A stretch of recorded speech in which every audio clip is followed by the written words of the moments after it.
গাড়ি ড্রাইভার তো অনেক চেষ্টা করছে, ড্রাইভার পাওয়া গেছে না, আমি দেখছি ড্রাইভার সহ চলে গেছে, কিন্তু পরে বের হয়েছে কিনা হয়েছে আমি দেখিনি। ড্রাইভার মারা গেছে। ড্রাইভার অল্প বয়সের ড্রাইভার, পাতলা করে ড্রাইভার, ওর হাতে আইডি কার্ড আছে, ড্রাইভার আছে। ওই ড্রাইভারই উপর থেকে আমি দেখছি, ওই ড্রাইভারের সিটে বসেছিল। ড্রাইভার চেষ্টা করে না, কিন্তু ড্রাইভার চেষ্টা করছে গাড়ি বাঁচানোর জন্য, যাত্রী বাঁচানোর জন্য। এই এই আর কি, গাড়ি তাহলে মূলত যান্ত্রিক ত্রুটির কারণেই যান্ত্রিক ত্রুটির কারণেই, মানে ব্রেক হয় নাই, গাড়িতে ব্রেক হয় নাই, এবং গাড়ি ছিল নিটলে, গাড়ি নিটলে ছিল। আর চেষ্টা করছে ড্রাইভার, অনেক চেষ্টা করছে, খারাপ ব্রেকে খারাপ পাড়া মারা ছিল, এবং ড্রাইভিং সিট সম্পূর্ণ বামে কাটা ছিল। তাও কিছু মানে নাই, বরাবর চলে গেছে, ডাইরেক্ট চলে যাওয়ার কয়েক কতজন যাত্রী ছিল? আপনি তো ছিলেন বাসে।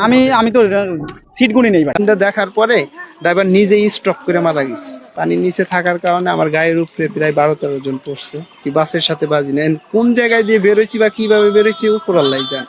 গাড়িটা থামানোর পরে ড্রাইভার হচ্ছে চা পান খাইতে গেছে। চা পান খাইতে গেলে পারে এখন হচ্ছে আপনার মানে আচ্ছা আমাদের হচ্ছে যাত্রী যারা ছিল আর কি, তারা হচ্ছে 2-3 জন হচ্ছে 4-5 জন হবে এরকম, তারা নামে হয়তো চা পান খাচ্ছে, আর সবাই গাড়ির মধ্যে আর কি, ছোট বড় সবাই।